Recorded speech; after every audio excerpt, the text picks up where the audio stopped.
ನನ್ನ ಪ್ರೀತಿಯ ವಿದ್ಯಾರ್ಥಿಗಳೇ, ನಿಮ್ಮ ರಾಮ್ ಟ್ಯೂಷನ್ ಕ್ಲಾಸ್ಗೆ ಸ್ವಾಗತ. ಇಂದು ನಾವು 7th class second poem awareness ಬಗ್ಗೆ ಪೂರ್ಣವಾಗಿ ತಿಳಿದುಕೊಳ್ಳೋಣ. ಅವೇರ್ನೆಸ್ ಅಂದರೆ ಅರಿವು. ನಮಗೆ ಯಾವುದರ ಬಗ್ಗೆ ಅರಿವು ಇರಬೇಕು ವಿದ್ಯಾರ್ಥಿಗಳೇ? We must know about environment pollution, cause and solution. ಪರಿಸರ ಮಾಲಿನ್ಯ, ಅದಕ್ಕೆ ಕಾರಣ ಮತ್ತು ಪರಿಹಾರಗಳ ಬಗ್ಗೆ ನಾವು ತಿಳಿದಿರಬೇಕು.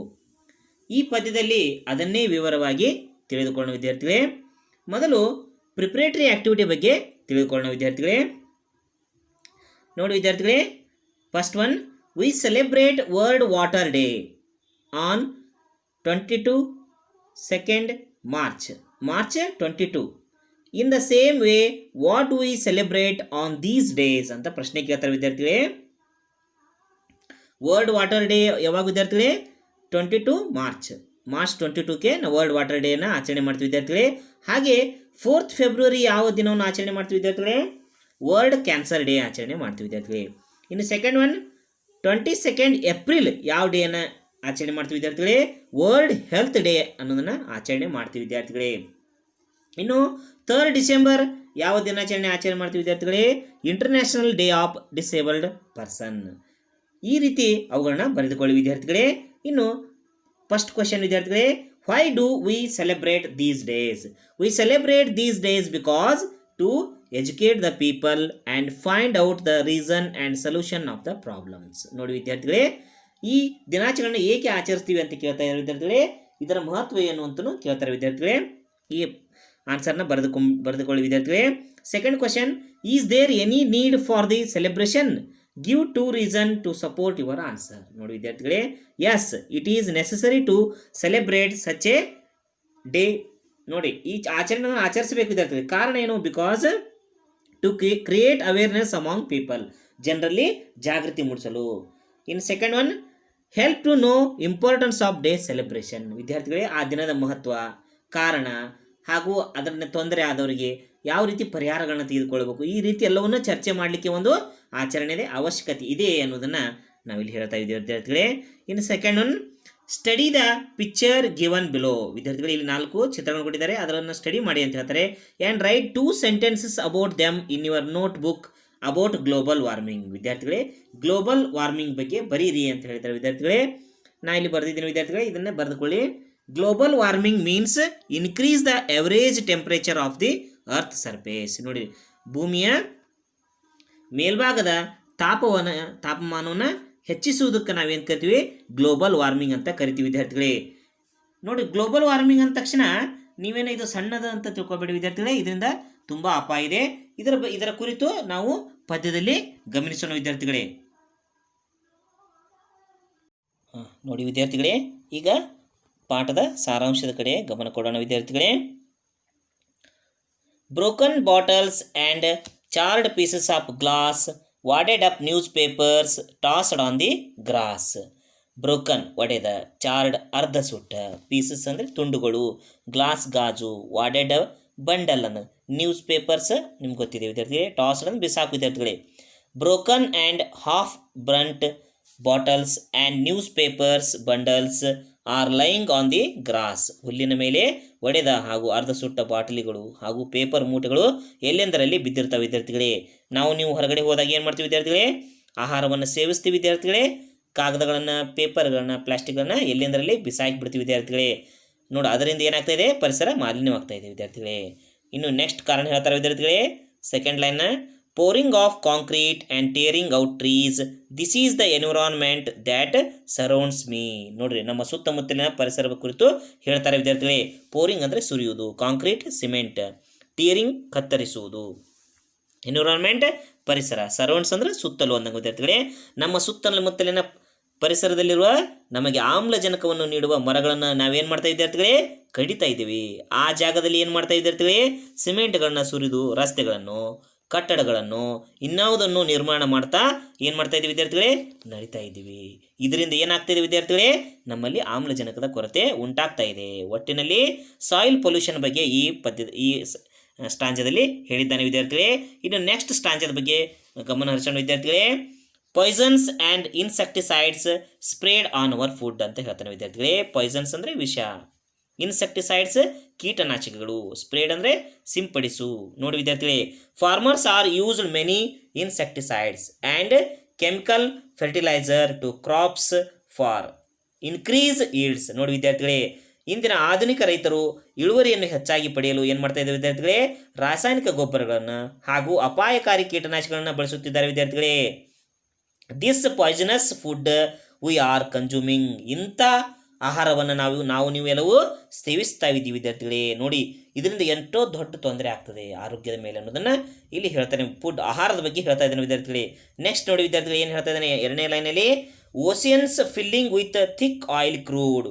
ಓಷಿಯನ್ಸ್ ಸಾಗರಗಳು, ಫಿಲ್ಲಿಂಗ್ ಅಂದರೆ ತುಂಬು, ಥಿಕ್ ದಪ್ಪ, ಆಯಿಲ್ ತೈಲ, ಕ್ರೂಡ್ ಕಚ್ಚಾ ತೈಲ ಆಯಿಲ್. ನೋಡಿ ವಿದ್ಯಾರ್ಥಿಗಳೇ, ಆಯಿಲ್ ಈಸ್ ಲೀಕಿಂಗ್ ಥ್ರೂಸ್ ಪೈಪ್ಸ್ ವಿದ್ಯಾರ್ಥಿಗಳೇ ವೆನ್ ಪ್ರೊಡ್ಯೂಸಿಂಗ್ ಕ್ರೂಡ್ ಆಯಿಲ್. ನೋಡಿ, ಕಚ್ಚಾ ತೈಲ ಉತ್ಪಾದನೆ ಮಾಡುವಾಗ ಪೈಪ್ಗಳ ಮೂಲಕ ತೈಲ ಏನಾಗ್ತಿದೆ ವಿದ್ಯಾರ್ಥಿಗಳೇ, ಸೋರಿಕೆಯಾಗುತ್ತಿದೆ. ಇದರಿಂದ ಸಾಗರಗಳು ಕಚ್ಚಾ ತೈಲದಿಂದ ತುಂಬಿ ಹೋಗಿವೆ ಎಂದು ಕವಿ ಹೇಳ್ತಾ ಇದ್ದಾರೆ ವಿದ್ಯಾರ್ಥಿಗಳೇ. ಹಾಗಾದರೆ ಸಮುದ್ರಗಳು ಕಚ್ಚಾ ತೈಲ ತುಂಬಿದ್ರೆ ನಮಗೇನು ಅಂತ ನೀವು ಅನ್ಬಹುದು ವಿದ್ಯಾರ್ಥಿಗಳೇ. ನೋಡಿ, ಅದರಿಂದನೂ ಕೂಡ ನಮ್ಮ ಆರೋಗ್ಯದ ಮೇಲೆ ಕೆಟ್ಟ ಪರಿಣಾಮ ಬೀಳುತ್ತೆ ವಿದ್ಯಾರ್ಥಿಗಳೇ. ಹೇಗೆ ಅನ್ನೋದು ನೋಡೋಣ ವಿದ್ಯಾರ್ಥಿಗಳೇ.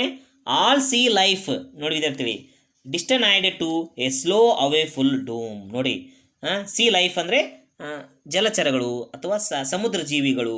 ಡಿಸ್ಟನೈಡ್ ಅಂದರೆ ಮೊದಲೇ ನಿರ್ಧರಿಸಿದ, ಸ್ಲೋ ಅಂದರೆ ನಿಧಾನ, ಅವೇ ಫುಲ್ ಡೂಮ್ ಅಂದರೆ ಅಪಾರ ಪ್ರಮಾಣದ ಹಾನಿ ಅಂತ ಅರ್ಥ ಆಗುತ್ತೆ ವಿದ್ಯಾರ್ಥಿಗಳೇ.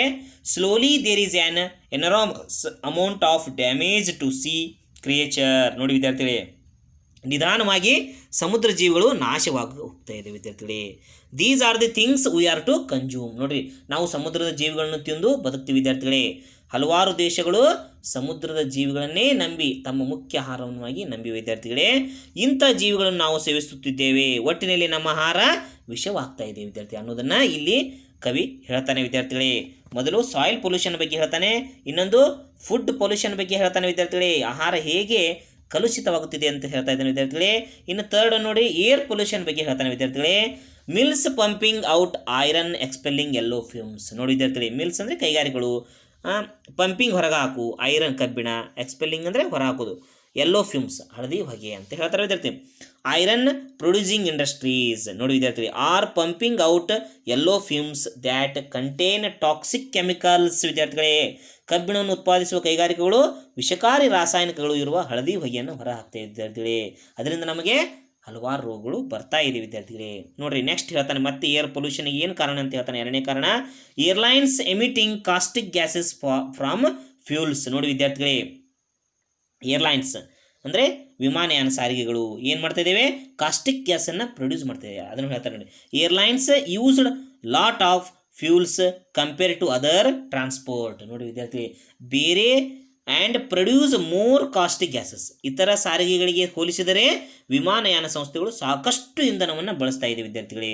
ಹಾಗೂ ಅದಕ್ಕೆ ಬದಲಾಗಿ ಹೆಚ್ಚು ಕಾಸ್ಟಿಕ್ ಅನಿಲಗಳನ್ನು ಉತ್ಪಾದನೆ ಮಾಡ್ತಾ ವಿದ್ಯಾರ್ಥಿಗಳೇ. ಅಂದರೆ ನಾವು ವಿಮಾನದಲ್ಲಿ ಹೋಗುವುದು ದೊಡ್ಡಸ್ತಿಗೆ ಅಂತ ತಿಳ್ಕೊಂಡಿದ್ದೀವಿ ವಿದ್ಯಾರ್ಥಿಗಳೇ, ಆದರೆ ಅದರಿಂದ ಎಷ್ಟೊಂದು ಅಪಾಯ ಇದೆ ಅನ್ನೋದನ್ನು ನಾವು ಗಮನಿಸಬೇಕಾಗುತ್ತೆ ವಿದ್ಯಾರ್ಥಿಗಳೇ. ನೋಡಿರಿ, ನೆಕ್ಸ್ಟ್ ಥರ್ಡ್ ರೀಸನ್ ಹೇಳ್ತಾನೆ ವಿದ್ಯಾರ್ಥಿಗಳೇ. Weapons of destruction tested at desolate sites. ನೋಡಿ ವಿದ್ಯಾರ್ಥಿಗಳೇ, ಏನು ವಿದ್ಯಾರ್ಥಿಗಳೇ ನೋಡಿರಿ, ವೆಪನ್ಸ್ ಆಯುಧಗಳು, ಡಿಸ್ಟ್ರಕ್ಷನ್ ಅಂದರೆ ನಾಶ, ಟೆಸ್ಟೆಡ್ ಪರೀಕ್ಷೆ, ಡಿಸೊಲ್ಯೂಟ್ ಅಂದರೆ ನಿರ್ಜನ, ಸೈಡ್ಸ್ ಅಂದರೆ ಸ್ಥಳ.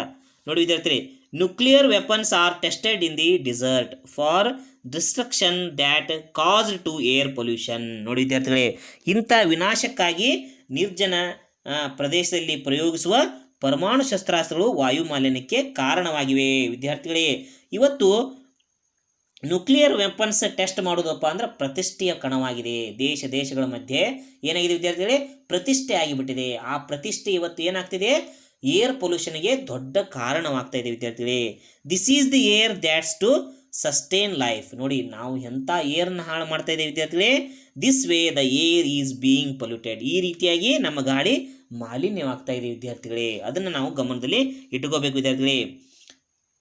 there has to be something that someone can do, like raise the awareness to those around you. ಈಗ ಸಮಸ್ಯೆಗಳನ್ನು ಹೇಳ್ತಾನೆ ವಿದ್ಯಾರ್ಥಿಗಳು. ಈ ಕನ್ಕ್ಲೂಷನ್ ಬರ್ತಾನೆ ಕವಿ, ಏನು ಮಾಡಬೇಕಾಗಿದೆ, ನಮ್ಮ ಕರ್ತವ್ಯ ಏನು, ನಮ್ಮ ಡ್ಯೂಟೀಸ್ ಅನ್ನು ಏನು ಅಂತ ಹೇಳ್ತಾ ಇದ್ದಾನೆ ವಿದ್ಯಾರ್ಥಿಗಳೇ. ನಿಮ್ಮ ನೋಡಿ ವಿದ್ಯಾರ್ಥಿಗಳೇ, ಸಮಥಿಂಗ್ ಏನಾದರೂ, ಸಮ್ಮನ್ ಅಂದರೆ ಯಾರಾದರೂ ವಿದ್ಯಾರ್ಥಿಗಳೇ, ರೈಸ್ ಜಾಗೃತಿ, ಅವೇರ್ನೆಸ್ ಅರಿವು. ನೋಡಿ ವಿದ್ಯಾರ್ಥಿಗಳೇ, ನಾವು ಅವರು ಇವರು ಎನ್ನದೇ ಎಲ್ಲರೂ ನಾವು ಕೆಲಸ ಮಾಡಬೇಕಾಗಿದೆ ಅನ್ನೋ ಕವಿಯ ಅಭಿಪ್ರಾಯ ಹೇಳ್ತದೆ. ನಿಮ್ಮ ಸುತ್ತಮುತ್ತಲಿನ ನೋಡಿ ವಿದ್ಯಾರ್ಥಿಗಳೇ, create awareness among people on environmental pollution. ವಿದ್ಯಾರ್ಥಿಗಳೇ, ಜನರಲ್ಲಿ ಪರಿಸರ ಮಾಲಿನ್ಯದ ಕುರಿತು ಜನರಲ್ಲಿ ಜಾಗೃತಿ ಮೂಡಿಸುವ ಕೆಲಸ ನಾವು ನೀವುಗಳು ಮಾಡಬೇಕು ವಿದ್ಯಾರ್ಥಿಗಳೇ. ನೀನು ಅನ್ನೋದಕ್ಕಿಂತ ನಾವು ಮಾಡಬೇಕಾಗಿದೆ ವಿದ್ಯಾರ್ಥಿಗಳೇ. ನೋಡ್ರಿ ನೆಕ್ಸ್ಟ್ ವಿದ್ಯಾರ್ಥಿಗಳೇ, that if we don't heed the problem at hand. ನೋಡಿ ವಿದ್ಯಾರ್ಥಿಗಳೇ, ಸಮಸ್ಯೆ ನಮ್ಮ ಕೈಯಲ್ಲೇ ಇದೆ, ಅಂದರೆ ಆ ಪರಿಹಾರ ತೆಗೆದುಕೊಳ್ಳಿಕ್ಕೆ ಇನ್ನೂ ಅವಕಾಶಗಳಿವೆ ವಿದ್ಯಾರ್ಥಿಗಳೇ. ಆ ಅರ್ಥದಲ್ಲಿ ಹೇಳ್ತಾನೆ. ಒಂದು ವೇಳೆ ನಾವು ಗಮನ ಕೊಡದೆ ಹೋದರೆ ನೋಡಿ ವಿದ್ಯಾರ್ಥಿ ಏನಾಗ್ತದೆ, it is your life that's at stake. ನೋಡಿ ವಿದ್ಯಾರ್ಥಿಗಳೇ, ಇದು ನಿಮ್ಮ ಜೀವನ ವಿದ್ಯಾರ್ಥಿ. ನಿಮ್ಮ ಜೀವನ ಅಂದರೆ ನಮ್ಮ ಜೀವನ, ನಾವೇ ಇದರಿಗೆ ತೊಂದರೆಗೆ ಒಳಗಾಗ್ತೀವಿ ಅಂತ ಕವಿ ಹೇಳ್ತಾನೆ ವಿದ್ಯಾರ್ಥಿಗಳೇ. The destruction of man. ನಾವು ಒಂದು ವೇಳೆ ಇದಕ್ಕೆ ಪರಿಹಾರವನ್ನು ಕಂಡುಕೊಳ್ಳದೇ ಹೋದರೆ, ನಾವು ನಿಯಮಗಳನ್ನು ಪಾಲಿಸಲೇ ಹೋದರೆ ಏನಾಗ್ತದೆ, ಮನುಕುಲ ಇಂದಲ್ಲಿ ಒಂದು ದಿನ ಸರ್ವನಾಶವಾಗಿ ಹೋಗಬಹುದು ಅಂತ ಅವನು ಏನು ಮಾಡ್ತಾನೆ ವಿದ್ಯಾರ್ಥಿಗಳೇ, ಕನ್ಕ್ಲೂಷನ್ಗೆ ಬರ್ತಾನೆ ವಿದ್ಯಾರ್ಥಿಗಳೇ. ನಾವು ನೀವು ಏನು ಮಾಡೋಕ್ಕೆ ವಿದ್ಯಾರ್ಥಿಗಳೇ, ಪರಿಸರ ಮಾಲಿನ್ಯ ಮಾಡದಂತೆ ತಡೆಗಟ್ಟಬೇಕು ವಿದ್ಯಾರ್ಥಿಗಳೇ. ಹಾಗೂ ನಮ್ಮ ಸುತ್ತಮುತ್ತಲಿರುವಂಥ ಅನಕ್ಷರಸ್ಥರಿಗೆ ಇದರ ತಿಳುವಳಿಕೆಯನ್ನು ನಾವು ನೀಡಬೇಕು ವಿದ್ಯಾರ್ಥಿಗಳೇ. ಹಾಗೂ ಇದನ್ನು ನಾವು ಪಾಲಿಸಬೇಕು ವಿದ್ಯಾರ್ಥಿಗಳೇ. ಈ ಪಾಲಿಸುವ ಕೆಲಸ ನಾವು ಮಾಡಬೇಕಾಗಿ ವಿದ್ಯಾರ್ಥಿಗಳೇ. ಕೇವಲ ಪಾಠಗಳು ಓದಿ ಪರೀಕ್ಷೆಗಾಗಿ ಅಲ್ಲ ವಿದ್ಯಾರ್ಥಿಗಳೇ, ಅವುಗಳ ಪಾಲನೆಯೂ ಕೂಡ ನಮಗೆ ಆಗಬೇಕು ವಿದ್ಯಾರ್ಥಿಗಳೇ. ನೋಡಿ ವಿದ್ಯಾರ್ಥಿಗಳೇ, ಇಲ್ಲಿವರೆಗೂ ಪದ್ಯದ ಪ್ರಿಪ್ರೇಟರಿ ಆಕ್ಟಿವಿಟಿ ಹಾಗೂ ಪಾಠದ ಸಾರಾಂಶವನ್ನು ತಿಳಿದುಕೊಂಡಿದ್ದೇವೆ ವಿದ್ಯಾರ್ಥಿಗಳೇ. ಹಾಗೂ ಹೊಸ ಪದದ ಅರ್ಥವನ್ನು ಕೂಡ ತಿಳಿದುಕೊಂಡಿದ್ದೇವೆ. ಈಗ ಪದ್ಯದ ಪ್ರಮುಖ ಪ್ರಶ್ನೆಗಳಿಗೆ ಉತ್ತರಗಳನ್ನು ತಿಳಿದುಕೊಳ್ಳೋಣ ವಿದ್ಯಾರ್ಥಿಗಳೇ. Name the things that are tossed on the grass. Broken bottles, charred pieces of glass and wadded up newspapers are tossed on the grass. What are sprayed on our food? Poisons and insecticides are sprayed on our food. What pollution is mentioned in the third stanza? Air pollution of the industrial yellow fumes, airlines caustic gases and nuclear weapons are mentioned in the third stanza. ವಿದ್ಯಾರ್ಥಿಗಳೇ, ಇಲ್ಲಿ air pollution is mentioned in the third stanza ಅಂತ ಅಷ್ಟೇ ಬರೆದ್ರು ಸಾಕಾಗ್ತದೆ ವಿದ್ಯಾರ್ಥಿಗಳೇ. In fourth question, what risk are we taking by staying in the such a world. ನೋಡಿ ವಿದ್ಯಾರ್ಥಿಗಳೇ, increase global warming and food chain is losing its continuity. People faced cancer, lungs and skin diseases from polluted land. These risks we are taking by staying in such a world. ನೋಡಿ ವಿದ್ಯಾರ್ಥಿಗಳೇ, next ಪ್ರಶ್ನೆಗಳು ಹೋಗೋಣ. ಮೊದಲ ಪ್ರಶ್ನೆ, what damage to nature is discussed in the first stanza. In our surroundings we are throwing plastic bottles, half burnt glass pieces and bundles of newspapers in everywhere. We cut down the trees and poured concrete to land for builds road and buildings. These are reasons for pollution. Is discussed in the first stanza ವಿದ್ಯಾರ್ಥಿಗಳೇ. Second question, how is our food contaminated. ನೋಡಿ ವಿದ್ಯಾರ್ಥಿಗಳೇ, farmers are used many insecticides and chemical fertilizers to crops for increased yields. This poisonous food we are eating. This way our food is contaminated. Third question, describe the way the air is being polluted. Mills are pumping yellow fumes, airlines emitting caustic gases, and tested nuclear weapons are produce carbon dioxide. This way the air is being polluted. Fourth question, in what way can we solve these problems? Very important ವಿದ್ಯಾರ್ಥಿಗಳೇ, ಇದನ್ನು ನೀವು ತಿಳಿದುಕೊಳ್ಳಲೇಬೇಕು ವಿದ್ಯಾರ್ಥಿಗಳೇ. ಇವನ್ನೆಲ್ಲವನ್ನು ನೀವು ಪಾಲಿಸ್ತೀರಿ ಅಂತ ನಾನು ಅಂದ್ಕೊಂಡಿದ್ದೇನೆ ವಿದ್ಯಾರ್ಥಿಗಳೇ. Create the awareness among people on environmental pollution. Dispose plastic or wastage by scientific method. Using organic fertiliser in agriculture. Dumping of industrial wastage into the river after processing. ವಿದ್ಯಾರ್ಥಿಗಳೇ, use of plastics should be minimised. Very important ವಿದ್ಯಾರ್ಥಿಗಳೇ. Use biodegradable things. ನೋಡಿ ವಿದ್ಯಾರ್ಥಿ, the government should ban harmful chemicals. ಇದು ಆಗಬೇಕಾಗಿದೆ ವಿದ್ಯಾರ್ಥಿಗಳೇ, ಇದು ಏಕೋ ಆಗ್ತಾ ಇಲ್ಲ ವಿದ್ಯಾರ್ಥಿಗಳೇ. ನೆಕ್ಸ್ಟ್ ಒನ್ ನೋಡಿ ವಿದ್ಯಾರ್ಥಿಗಳೇ, what message does the poem give. ನೋಡಿ, ಈ ಪದ್ಯದಿಂದ ನಾವು ಏನು ತಿಳಿದುಕೊಳ್ಬೇಕಾಗಿದೆ ವಿದ್ಯಾರ್ಥಿಗಳೇ? ಈ ಪದ್ಯ ನಮಗೆ ಏನನ್ನು ಹೇಳ್ತಾ ಇದೆ ವಿದ್ಯಾರ್ಥಿಗಳೇ?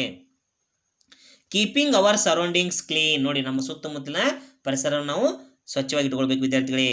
Using organic fertiliser and use biodegradable things. The poem gives this message. ವಿದ್ಯಾರ್ಥಿಗಳೇ ನೋಡಿ, ಪದ್ಯವನ್ನು ಅರ್ಥ ಮಾಡಿಕೊಂಡು ಕೇವಲ ಪ್ರಶ್ನೋತ್ತರಗಳಿಗೆ ಸೀಮಿತ ಆಗದೆ ಇವುಗಳನ್ನು ನಾವು ಪಾಲನೆ ಮಾಡೋಣ ವಿದ್ಯಾರ್ಥಿಗಳೇ. ನಮ್ಮ ಸುತ್ತಮುತ್ತಲಿನ ಪರಿಸರವನ್ನು ನಾವು ಸ್ವಚ್ಛವಾಗಿ ಇಟ್ಕೊಳ್ಳೋಣ ವಿದ್ಯಾರ್ಥಿಗಳೇ. Write at least 5 environmental awareness statements displayed in public place. ವಿದ್ಯಾರ್ಥಿಗಳೇ ನೋಡಿ, ನಾವು ಇವೆಲ್ಲರೂ ಗಮನಿಸಿರ್ತೀವಿ ವಿದ್ಯಾರ್ಥಿಗಳು ಇವನ್ನ. Reduce petrol consumption. ನೋಡಿರಿ, ಪೆಟ್ರೋಲ್ ಬಳಕೆಯನ್ನು ನಾವು ಕಡಿಮೆ ಮಾಡಬೇಕಾಗಿದೆ ವಿದ್ಯಾರ್ಥಿಗಳೇ. Use biodegradable materials. ನೋಡಿ ವಿದ್ಯಾರ್ಥಿಗಳೇ, don't throw your waste in the river. ನಾವು ನಮ್ಮ ವೇಸ್ಟೇಜನ್ನು ನಾವೇನು ಮಾಡ್ಬೋದು ವಿದ್ಯಾರ್ಥಿಗಳೇ? ನದಿಗಳಲ್ಲಿ ಹಾಕಬಾರ್ದು ವಿದ್ಯಾರ್ಥಿಗಳೇ. Save water and electricity. ನೋಡಿ, ಎರಡು ನೀರನ್ನು ಹಾಗೂ ವಿದ್ಯುತ್ತನ್ನು ನಾವು ಉಳಿಸ್ಬೇಕಾಗಿದೆ ವಿದ್ಯಾರ್ಥಿಗಳೇ. Use dustbin in outing. ನಾವು ಹೊರಗಡೆ ಹೋದಾಗ ಡಸ್ಟ್ಬಿನ್ ಇಟ್ಟಿರ್ತಾರೆ ವಿದ್ಯಾರ್ಥಿಗಳೇ, ಆ ಡಸ್ಟ್ಬಿನ್ಗಳ ಬಳಕೆ ಮಾಡಬೇಕು ವಿದ್ಯಾರ್ಥಿಗಳೇ. It is time to say no to plastic. ಇದು ಬಹಳ ಮುಖ್ಯವಾಗಿ ವಿದ್ಯಾರ್ಥಿಗಳೇ. ನಮಗೆ ಪ್ಲಾಸ್ಟಿಕ್ ಬೇಡವೇ ಬೇಡ ಅನ್ನುವಂಥ ಸಮಯ ಬಂದಿದೆ ವಿದ್ಯಾರ್ಥಿಗಳೇ. ನೋಡಿ ವಿದ್ಯಾರ್ಥಿಗಳೇ, ಪದ್ಯವನ್ನು ಪೂರ್ತಿಯಾಗಿ ನಾವು ತಿಳಿದುಕೊಂಡಿದ್ದೀವಿ ವಿದ್ಯಾರ್ಥಿಗಳೇ. ಅಂದರೆ ಪ್ರಿಪರೇಟರಿ ಆ್ಯಕ್ಟಿವಿಟಿ, ನ್ಯೂ ವರ್ಡ್ಸ್ ಹಾಗೂ ಕ್ವಶನ್ ಆನ್ಸರ್ ಎಲ್ಲವನ್ನೂ ನಾವು ತಿಳಿದುಕೊಂಡಿದ್ದೀವಿ ವಿದ್ಯಾರ್ಥಿಗಳೇ. ಈ ವಿಡಿಯೋಗಾಗಿ ಒಂದು ಲೈಕ್ ಮಾಡಿ ವಿದ್ಯಾರ್ಥಿಗಳೇ, ಇದು ನಮ್ಮ ಉತ್ತೇಜನಕ್ಕೆ ಕಾರಣವಾಗುತ್ತದೆ ವಿದ್ಯಾರ್ಥಿಗಳೇ. ಹಾಗೂ ನಿಮ್ಮ ಸ್ನೇಹಿತರಿಗೆ ಶೇರ್ ಮಾಡಿ ಹಾಗೂ ಸಬ್ಸ್ಕ್ರೈಬ್ ಆಗುವುದನ್ನು ಮರೆಯಬೇಡಿ ವಿದ್ಯಾರ್ಥಿಗಳೇ. ಧನ್ಯವಾದಗಳು ವಿದ್ಯಾರ್ಥಿಗಳೇ.